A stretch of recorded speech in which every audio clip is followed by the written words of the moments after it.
Hello friends, स्वागत है आप सभी का math in magic tips YouTube channel में। फ्रेंड्स, जैसा कि आप सभी को मालूम होगा कि आप सभी का मैट्रिक का जो एग्ज़ाम है वो काफ़ी ही करीब हो चुका है। तो इसीलिए आज की इस वीडियो में हम आप सभी के लिए लेकर आए हैं साइंस का 1 से लेकर 80 तक का ऐसे इंपॉर्टेंट वीवीआई ऑब्जेक्टिव क्वेश्चन जो कि आपके मैट्रिक बोर्ड एग्जाम के दृष्टिकोण से काफ़ी इंपॉर्टेंट है। तो अगर आप इस मैट्रिक का एग्ज़ाम दे रहे हैं तो वीडियो को शुरू से अंत तक देखना बिल्कुल ना भूलिएगा। तो चलिए फ्रेंड्स, बिना समय गवाए पहला क्वेश्चन का सोल्यूशन देख लेते हैं।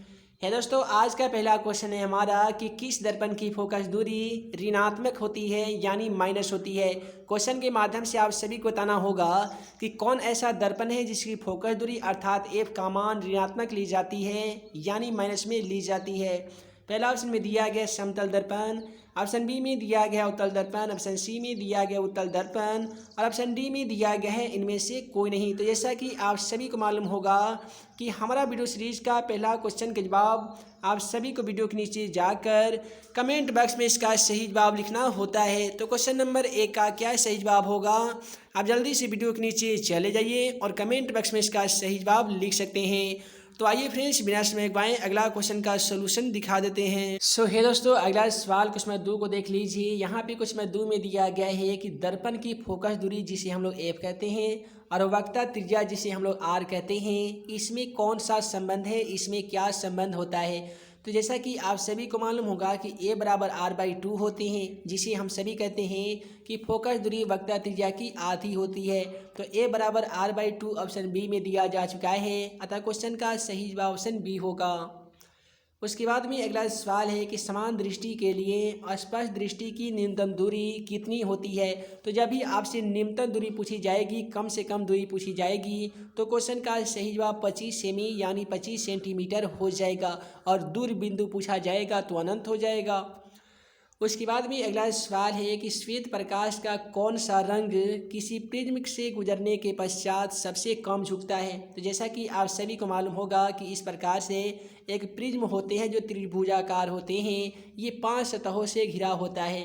तो श्वेत प्रकाश जब भी प्रिज्म पर पड़ता है ना, तो ये इस प्रकार से 7 रंगों में विभक्त हो जाता है और सूर्य के प्रकाश को 7 रंगों में विभक्त होने की इस घटना को प्रकाश का वर्ण विक्षेपण भी कहते हैं, जिसमें सबसे जो नीचे का जो रंग होता है वो बैंगनी रंग होता है, सबसे ऊपर का जो रंग होता है वो लाल रंग होता है।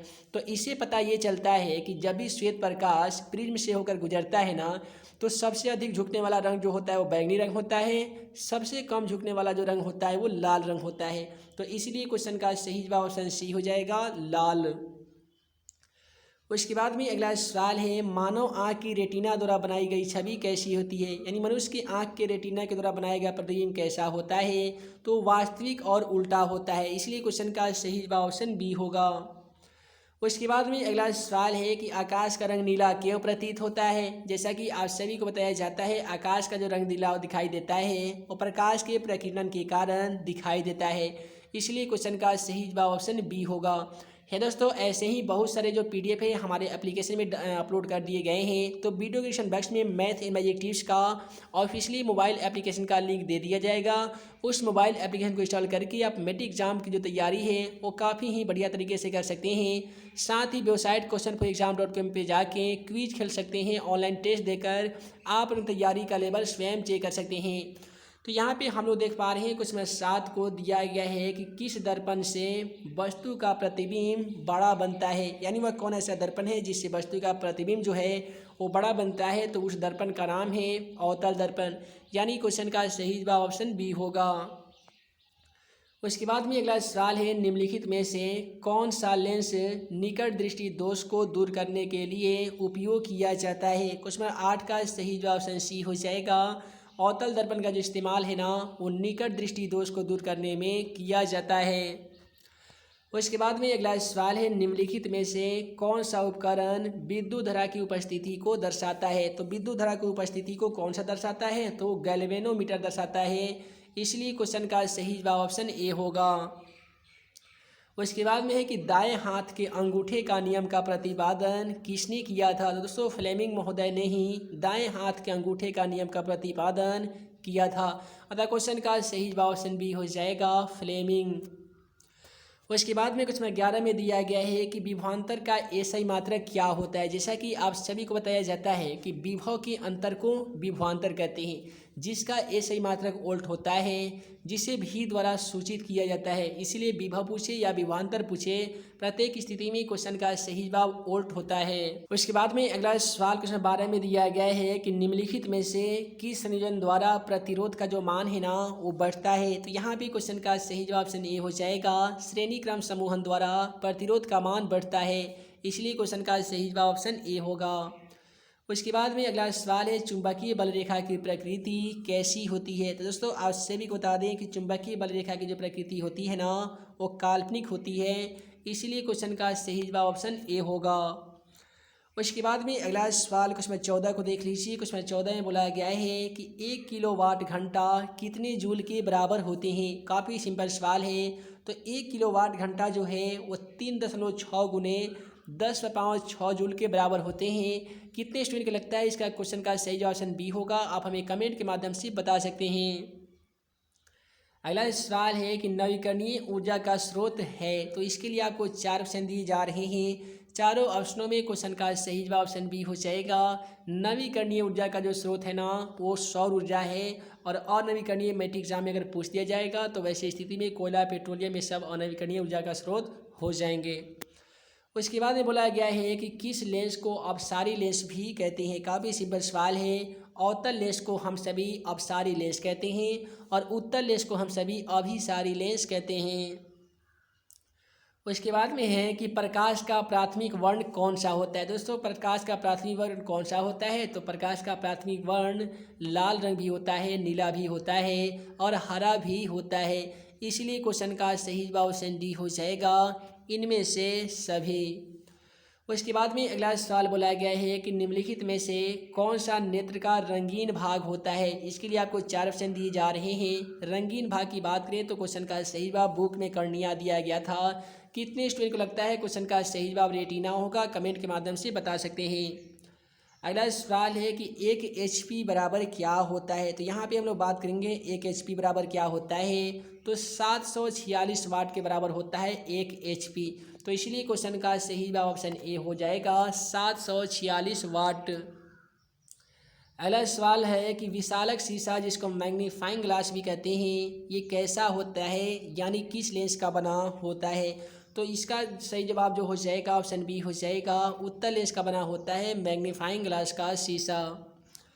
उसके बाद में है कि जब किसी चालक तार से विद्युत धारा प्रवाहित की जाती है तो गतिशील कण को क्या कहते हैं। काफ़ी सिंपल सवाल है कि जब भी किसी चालक तार से विद्युत धारा प्रवाहित की जाती है ना तो गतिशील कण को हम लोग इलेक्ट्रॉन कहते हैं। तो यहाँ पे क्वेश्चन का सही जवाब ऑप्शन डी होगा।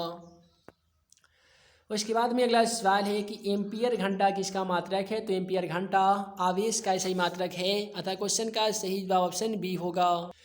उसके बाद में अगला सवाल क्वेश्चन 23 को देख लीजिए। क्वेश्चन 23 से बोला गया है निम्नलिखित में से कौन सा मात्रक वाट के बराबर है। ये बोला गया है कि निम्नलिखित में से कौन ऐसा मात्रक है जो वाट के बराबर है। तो यहाँ पे क्वेश्चन 23 का सही जवाब ऑप्शन ए हो जाएगा, जूल प्रति सेकेंड जो है वो वाट के बराबर है। उसके बाद में बोला गया है कि विद्युत धारा का मात्रक है। काफ़ी सिंपल सवाल है। विद्युत धारा का सही मात्रक एम्पियर होता है और प्रतिरोध का सही मात्रक ओम होता है। विभवांतर या विभव का सही मात्रक क्या होता है? तो वोल्ट होता है।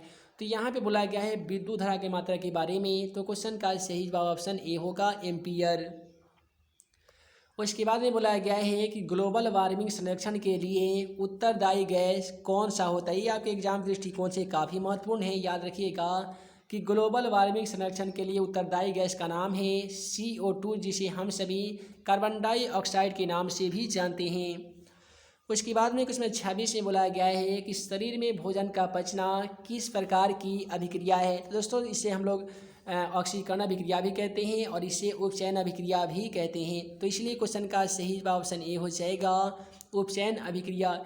इसी सवाल को इस प्रकार से पूछे जा सकते हैं कि मनुष्य में भोजन का पाचन करने के लिए उपयोग होने वाला अम्ल को क्या कहते हैं। तो उसे हम लोग HCl कहते हैं, जिसका नाम होता है हाइड्रोक्लोरिक अम्ल। उसके बाद में क्वेश्चन 27 को देख लीजिए। बोला गया है कि काली चूना पर जब जल डाला जाता है तो उस प्रकार की जो अभिक्रिया होती है उसे हम लोग क्या कहते हैं। तो जैसा कि बताया जाता है कि जिस अभिक्रिया वैसी रासायनिक अभिक्रिया जिसमें ऊष्मा का अवक्षेप प्राप्त होता है उसे ऊष्माक्षेपी अभिक्रिया कहते हैं। तो इसलिए काली चूना पर जब भी डल जला जाता है ना तो ऊष्मा का अवक्षेप प्राप्त होता है, जिसके कारण इसे हम लोग ऊष्माक्षेपी अभिक्रिया कहते हैं। उसके बाद में है कि निम्नलिखित में से कौन सा सबसे अधिक अभिक्रियाशील धातु है। इसके लिए आपको 4 ऑप्शन इस प्रकार से दिए जाएंगे। पहला ऑप्शन मिलेगा copper, Hg hydrogen, Ag Augustan, Au यानी सोना चांदी भी दिया गया है। तो ये चारों ऑप्शन में बताना है कौन सबसे अधिक अभिक्रियाशील धातु है। तो सबसे ज़्यादा अभिक्रियाशील जो है वो कॉपर है, जिसको हम लोग Cu बोलते हैं, जिसका नाम तांबा भी होता है। उसके बाद में बोला गया है कि चूना जल का रासायनिक सूत्र क्या होता है। काफ़ी सिंपल सवाल है। चूना जल का जो रासायनिक सूत्र होता है वो CaOH का होल ट्वाइस होता है, और यहाँ पे दिया गया CaO जिसका नाम होता है कैल्शियम ऑक्साइड, जो बुझा हुआ चूना का अनुसूत्र होता है। उसके बाद में यहाँ पे दिया गया CaOCl2 जो विरंजक चूर्ण का अनुसूत्र होता है। उसके बाद में दिया गया CaCl2 जिसे हम लोग कैल्शियम क्लोराइड भी कहते हैं।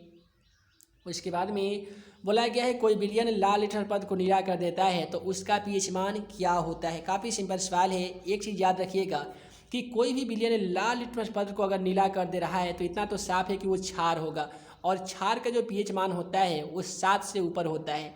तो 7 से ऊपर देखेंगे तो 11 मिलेगा और 10 मिलेगा। तो 11 और 10 दोनों को ऑप्शन को तो हम सही नहीं कर सकते हैं, इसलिए क्वेश्चन का सही जवाब ऑप्शन डी होगा, ए और बी दोनों। उसके बाद में अगला सवाल है एल्काइन में कार्बन कार्बन के बीच कितने सह संयोजक बंधन होते हैं। तो कुछ में 31 का सही जवाब ऑप्शन सी हो जाएगा। यानी एल्काइन की बात करें तो उसमें जो कार्बन होते हैं इसके बीच में ट्रिपल बॉन्ड होते हैं, जिसको हम लोग त्रिआबंध भी बोलते हैं। तो इसीलिए क्वेश्चन का सही जवाब ऑप्शन सी होगा। उसके बाद में बोला गया है कि ग्लूकोज का आणविक सूत्र क्या होता है। काफ़ी सिंपल सवाल है। एक चीज़ याद रखिएगा, ग्लूकोज का जो होता है वो C6H12O6 होता है। तो C6H12O6 ऑप्शन ए में दिया गया है, इसलिए क्वेश्चन का सही जवाब ऑप्शन ए होगा। और इसी सवाल को मैट्रिक एग्जाम में इस प्रकार से पूछ लिए जाते हैं कि ग्लूकोज के एक अणु में ऑक्सीजन के परमाणुओं की संख्या कितनी होती है। तो अगर आप ऑक्सीजन के परमाणुओं की संख्या देखेंगे तो 6 है। तो वैसी स्थिति में क्वेश्चन का सही जवाब 6 हो जाता है। और कई बार मैट्रिक एग्जाम में ग्लूकोज की जगह पे सुक्रोज पूछ लिया जाता है, और सुक्रोज को तो जैसा हम लोग जानते हैं कि चीनी कहते हैं, तो उसका जो अनुसूत्र होता है वो C12H22 और O11 होता है। ये दोनों आपके एग्जाम के दृष्टिकोण से काफ़ी इंपोर्टेंट है। अगला सवाल है उच्च बसी अम्लों के सोडियम जो लवण होते हैं वो क्या कहलाते हैं। तो ये जो कहलाते हैं वो साबुन कहलाते हैं, क्योंकि इसमें साबुन में जो होते हैं ना उच्च बसीय अम्लों के सोडियम लवण होते हैं, और अपमार्जक में बेंजिक सल्फ्यूरिक अम्ल के सोडियम लवण होते हैं। अगला सवाल है कि एकल बंधन CHO अभिक्रियाशील मूलक को क्या कहते हैं। तो यहाँ पे कुछ में 34 का सही जवाब ऑप्शन ए हो जाएगा। एकल बंधन CHO अभिक्रियाशील मूलक को हम लोग एल्डिहाइड कहते हैं। एकल बंधन OH अभिक्रियाशील मूलक को एल्कोहल कहते हैं। एकल बंधन CO अभिक्रियाशील मूलक को हम लोग कीटोन कहते हैं। और एकल बंधन COOH अभिक्रियाशील मूलक को हम लोग अम्ल कहते हैं, जो चींटी के डंक में पाया जाता है, जिसे फार्मिक अम्ल या मेथनोइक अम्ल भी कहा जाता है। उसके बाद में अगला सवाल क्वेश्चन 35 को देख लीजिए। आवर्त सारणी के किसी आवर्त में बाएं से दाएं जाने पर तत्व की परमाणु संख्या में क्या परिवर्तन होता है। तो क्वेश्चन 35 का सही जवाब ऑप्शन ए हो जाएगा, परमाणु संख्या घटने लगती है। उसके बाद में है कि निम्नलिखित तत्वों के उसके धातु गुण के अनुसार बढ़ते क्रम में सजाइए। तो यहाँ पे 4-5 तत्वों का नाम दिया गया है। इसके धात्विक गुण के आधार पर इसको आपको बढ़ते क्रम में सजाना होगा। तो इसके लिए आपको क्या करना होगा कि सबसे पहले आप लिथियम लिखेंगे, उसके बाद में बेरिलियम लिखेंगे, उसके बाद में कार्बन, उसके बाद में ऑक्सीजन, उसके बाद में होगा फास्फोरस। तो इसीलिए क्वेश्चन का सही जवाब ऑप्शन बी हो जाएगा इस प्रकार से। उसके बाद में सिलिकॉन क्या है।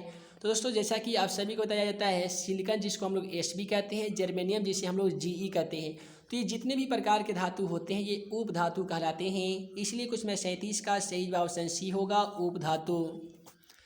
उसके बाद में निम्नलिखित में से कौन विद्युत धनात्मक तत्व है। इसके लिए आपको 4 ऑप्शन दिए जा रहे हैं। इसमें आप सभी को बताना होगा विद्युत धनात्मक तत्व कौन सा है। तो कार्बन नहीं होगा, उसके बाद क्लोरीन भी नहीं होगा, फास्फोरस भी नहीं होगा। क्वेश्चन का सही जवाब ऑप्शन सी हो जाएगा, Na जिसे नेट्रियम हम लोग कहते हैं, जो सोडियम का लैटिन नेम होता है।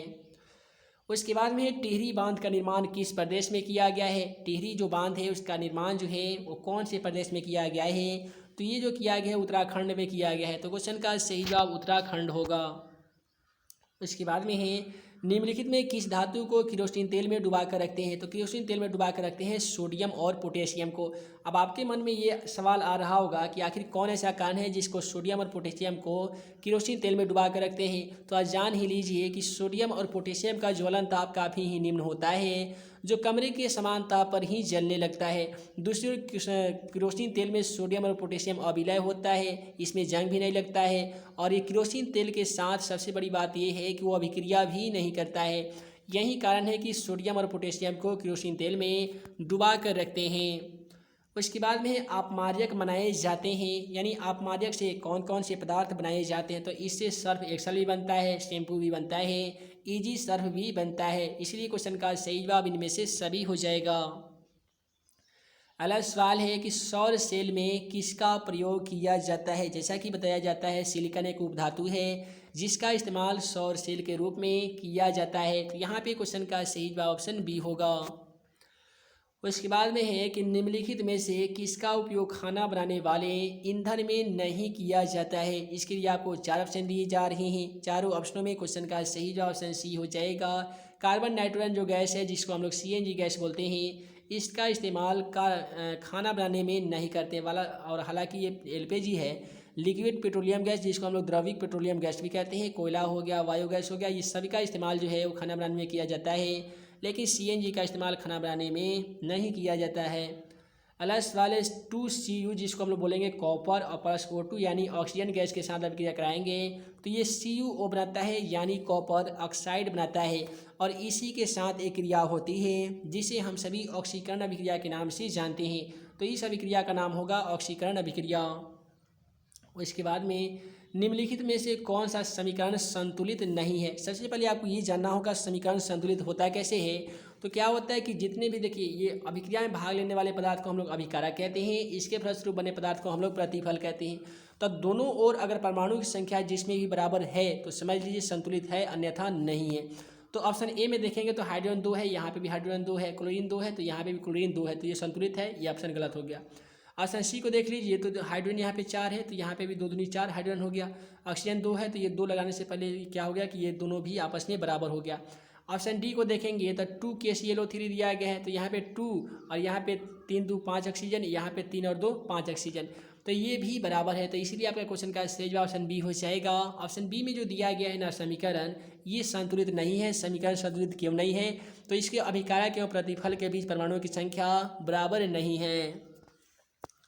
अगला सवाल है हमारा कि उदासीन विलयन का pH मान क्या होता है? एक चीज़ याद रखिएगा कि HP सुरेश महोदय वैज्ञानिक के द्वारा pH स्केल का आविष्कार किया गया था, जिसपे 1 से लेकर 14 तक अंक अंकित है। यदि किसी विलयन का pH मान 1 से 7 के बीच में हो तो अम्लीय कहलाता है, 7 से 14 के बीच हो तो क्षारीय कहलाता है, और केवल 7 हो या 7 के बराबर हो तो वह विलयन उदासीन विलयन कहलाता है। तो सवाल में बोला गया है उदासीन विलयन का pH मान कितना होगा?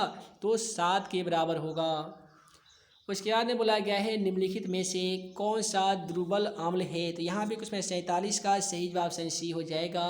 CH3COOH जो है वो एक प्रकार का दुर्बल अम्ल है, और बाकी के जितने भी 3 अम्लों का नाम दिया गया है, यहाँ पे हाइड्रोक्लोरिक अम्ल है, सल्फ्यूरिक अम्ल है, ये मेथनोइक अम्ल है, ये सभी जो अम्लों का नाम दिया गया है ये दुर्बल अम्ल नहीं बल्कि प्रबल अम्ल है।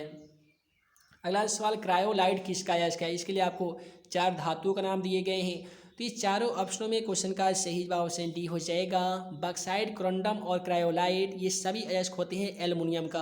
तो याद रखिएगा एल्युमिनियम के 3 अयस्क होते हैं, कौन कौन? तो बॉक्साइट, क्रायोलाइट, कोरंडम, ठीक है, तो ये होते हैं 3 अयस्क। तो इसके बाद में है पोटेशियम की परमाणु संख्या कितनी होती है? तो जैसा कि आप सभी को मालूम होगा कि पोटेशियम की को सांकेतिक चिन्ह जो होता है वो के होता है, जिसका लैटिन नेम कैलियम होता है, जिसकी परमाणु संख्या 19 होती है, और इसी में 2 से गुणा करके जोड़ लेते हैं तो 19 दूनी 38 और 1 39 इसका द्रव्यमान होता है। तो सवाल हमसे पूछा जा सकता है पोटेशियम की परमाणु द्रव्यमान कितनी होती है? तो वैसी स्थिति में 39 होगा, परमाणु संख्या कितनी होती है? तो 19 हो जाएगा। अगला सवाल फार्मिक अम्ल का IUPAC नेम क्या होता है, यानी on Indian pure applied chemistry जो नेम होता है वो क्या होता है? तो तो फार्मिक अम्ल का जो होता है ना उसे हम लोग मेथनोइक अम्ल कहते हैं, जो चींटी के डंक में भी पाया जाता है। उसके बाद में बोला गया है इथाइल अल्कोहल का अणुसूत्र क्या होता है। तो इथाइल अल्कोहल का जो देखिए इथेन या इथेन का जो अणुसूत्र होता है वो C2H5 होता है। इसमें अल्कोहल OH मिला दीजिए तो C2H5 × OH ऑप्शन सी में दिया गया है, जो क्वेश्चन का बिल्कुल सही जवाब हो जाएगा। अगला सवाल है कि इल्काइन क्या है। यहाँ पे बोला गया इल्काइन कौन है। इसके लिए आपको 4 ऑप्शन दिए जा रहे हैं। चारों ऑप्शनों के माध्यम से बताना होगा कि इनमें से इल्काइन कौन सा है। तो यहाँ पे दिया गया होगा C2H4 नहीं बल्कि H2। तो यही जो हाइड्रोजन परऑक्साइड दिया गया है कार्बन परऑक्साइड, यही क्वेश्चन का सही जवाब होगा। उसके बाद में देख लीजिए हम लोग तो चीनी या सुक्रोज का अणुसूत्र जान ही गए हैं, कितना होता है C12H22O11 होता है। तो इसीलिए क्वेश्चन का सही जवाब ऑप्शन बी होगा। उसके बाद में बोला गया है कि एसिटिलीन में कार्बन कार्बन के बीच सहसंयोजक बंधन की संख्या कितनी होती है। तो यहाँ पे क्वेश्चन 54 का सही जवाब ऑप्शन डी हो जाएगा, 3 होती है। यानी कार्बन कार्बन के बीच त्रिआबंध होते हैं, इसे हम लोग ट्रिपल बॉन्ड भी कहते हैं, इसलिए क्वेश्चन का सही जवाब 3 होगा। अगला सवाल क्वेश्चन नंबर 55 को देख लीजिए। श्वसन के अध्ययन के लिए उपयोग किए जाने वाले बीज कौन से होते हैं। तो यहाँ पे क्वेश्चन 55 का सही जवाब ऑप्शन बी हो जाएगा। श्वसन के अध्ययन करने के लिए उपयोग किए जाने वाला बीज जो होता है वो अंकुरित बीज होता है, जिसमें अंकुर हो जाता है। अगला सवाल है मनुष्य का वृक्क किस प्रणाली का एक हिस्सा है। तो मनुष्य का जो वृक्क है वो उत्सर्जन करने के लिए एक प्रकार का अंग होता है, इसलिए क्वेश्चन का सही जवाब ऑप्शन सी होगा, उत्सर्जन। अगला सवाल क्वेश्चन 57 में कि पौधों में जाइलम निम्नलिखित में से किसके परिवहन के लिए जिम्मेदार होता है। तो पौधों में जो जाइलम ऊतक होते हैं वो कौन से कार्य करने के लिए उत्तरदायी होते हैं। तो यहाँ पे क्वेश्चन नंबर 57 का सही जवाब ऑप्शन ए हो जाएगा, जल के परिवहन के लिए उत्तरदायी होते हैं।